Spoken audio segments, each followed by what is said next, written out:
네, 계속해서 시장의 큰 그림을 그려봅니다. 오늘 이 시간은 치슬리 투자자문의 박세익 대표와 함께합니다. 안녕하세요. 안녕하세요. 네, 5월이 이제 또 다 갔습니다. 5월 하면은 세릴 메이 우리가 생각할 수 있는데 그래도 코스피 보자면은 5월 대비해서 뭐 선전을 한 것 같다 이런 생각이 들기도 하고요. 어떻게 평가하십니까?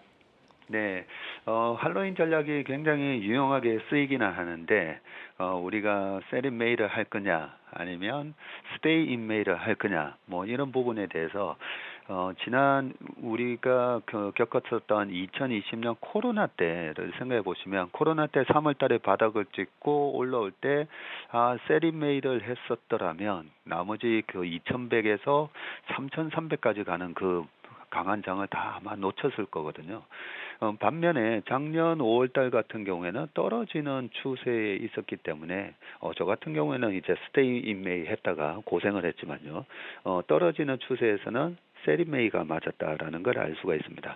그렇기 때문에 지금은 어떤 국면이냐라고 보면 지난 미국 시장은 10월 달에 바닥을 찍었고 우리나라 시장 같은 경우에도 작년 9월 말에 바닥을 찍고 난 이후로 지금 역헤드 숄더 모양을 만들면서 올라오는 장의 모습이기 때문에 조금은 스테이 인 메이가 맞지 않는가 뭐 그렇게 생각을 해보는데 역대 5월달 시장이 조정장의 영상을 보이는 모습을 보이기는 했지만요. 실질적으로는 25년 평균으로 보면 12개월 중에 5월달 수익률이 11등입니다. 11등인데 1998년도 우리나라 IMF 때 5월달에 마이너스 21%를 기록했던 그 수익률을 제하고 보면요. 코스피의 10년 평균 수익률은 0.35% 플러스로서 12개월 중에 한 5등 정도 하는 달이기 때문에 원래 5월 달이 그렇게 나쁜 달은 아니다라는 걸 말씀드릴 수가 있고요.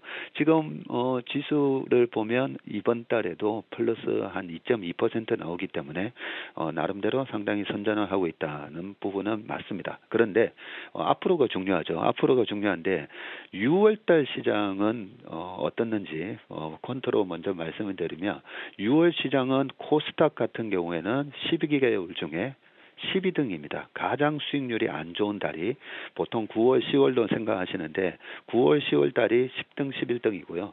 실질적으로 12개월 중에 가장 수익률이 안 좋은 달은 6월 달이기 때문에 코스닥 시장은 6월 달에 좀 조심하셔야 될 것 같고 코스피 시장 역시 12개월 중에 10년 평균으로 보면 코스피도 6월 달이 꼴찌입니다.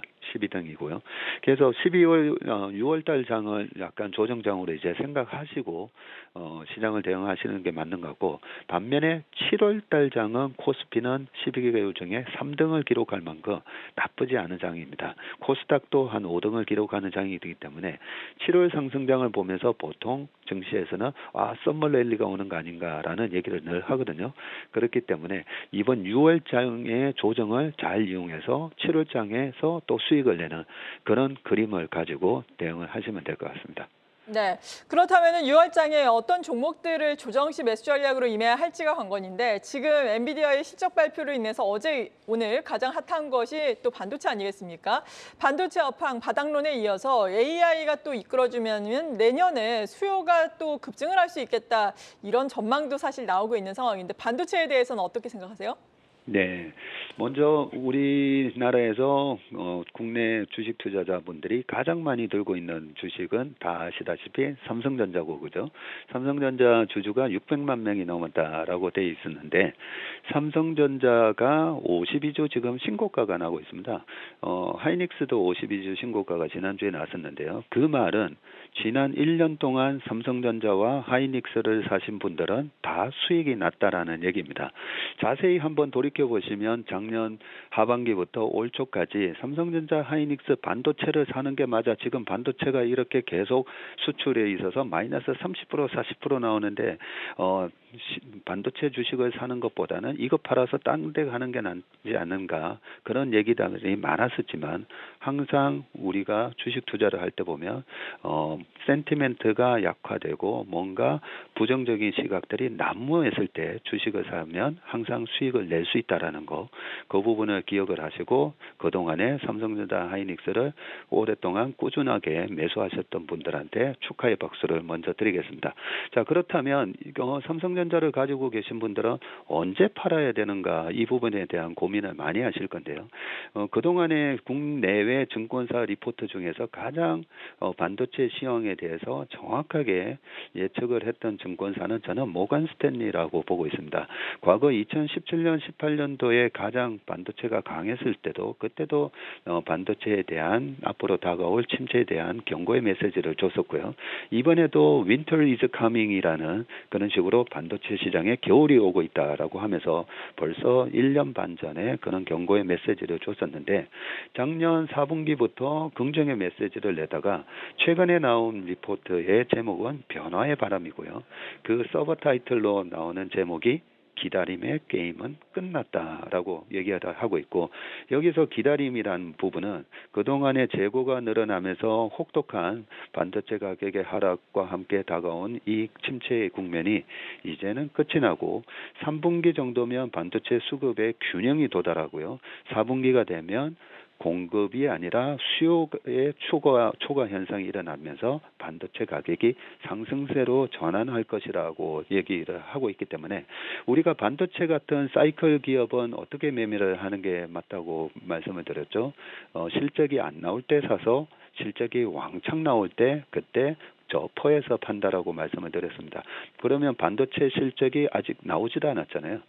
그런 부분을 보면 지금 그동안에 꾸준하게 삼성전자를 가지고 계셨던 분들은 이 반도체 실적이 본격적으로 나올 것으로 예상되는 내년 한 2Q, 3Q에 파셔도 늦지 않다라는 생각이고 그때 삼성전자의 가격은 8만 원에서 9만 원 정도까지는 가 있지 않을까 그런 생각을 합니다.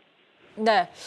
이런 가운데 반도체를 또 중심으로 해서 미국과 중국 간의 패권 전쟁이 지금 활발하게 이루어지고 있지 않습니까? 우리나라에도 상당히 뭐 치포와 관련해서 강요를 하고 있는 상황이고 얼마 전에는 또 마이크론에 대해서 중국에서 인터넷 안보 심사 결과 불합격 결정을 내리기도 했는데 그 사이에선 한국 기업들 앞으로는 어떻게 해야 될까요? 네. 좋은 질문을 해주셨는데요. 얼마 전에는 또 엔비디아의 그런 GPU를 갖다가 중국에 수출 못하도록 하는 그런 얘기를 듣고 거기에 놀라서 우리가 엔비디아 주식을 팔았다면 얼마나 지금 속설이겠습니까, 그죠? 미중 간의 갈등은 뭐 최근에 있었던 얘기가 아니라 2018년도에 트럼프가 미중 무역 분쟁 갈등을 야기시키고 그때 당시에 7월 5일날 첫 번째 관세 폭탄을 날리면서 여러 가지로 야기가 됐었는데 시장은 뭐 크게 영향을 받기도 했었지만 그런 부분들을 다 반영하면서 올라오기도 했었습니다. 거기다가 마이크론하고 SK 하이닉스 그리고 삼성전자의 이 메모리 시장은 여전히 과점화되어 있는 시장이기 때문에 마이크론에 대한 중국의 견제에 대한 부분은 우리나라에게는 일단 단기적으로는 호재로 작용 반사 이익으로 뭐 작용할 수 있는 부분이고요. 젠슨 황의 엔비디아의 CEO가 그런 경고를 하기는 했습니다. 지금 바이든 정부의 이 과도한 중국 견제는 장기적으로 보면 중국이 자체적으로 반도체 장비부터 반도체를 개발하는 그런 식의 모양으로 갈 거기 때문에 장기적으로는 이게 엄청난 악재가 될 거다라는 얘기를 했었기 때문에 장기적으로는 분명히 악재는 맞습니다. 하지만 단기적으로 한 2, 3년 안에 지금 이 마이크론 발의 미중 갈등이 우리 반도체 주식에 영향을 끼치지는 못한다고 생각합니다.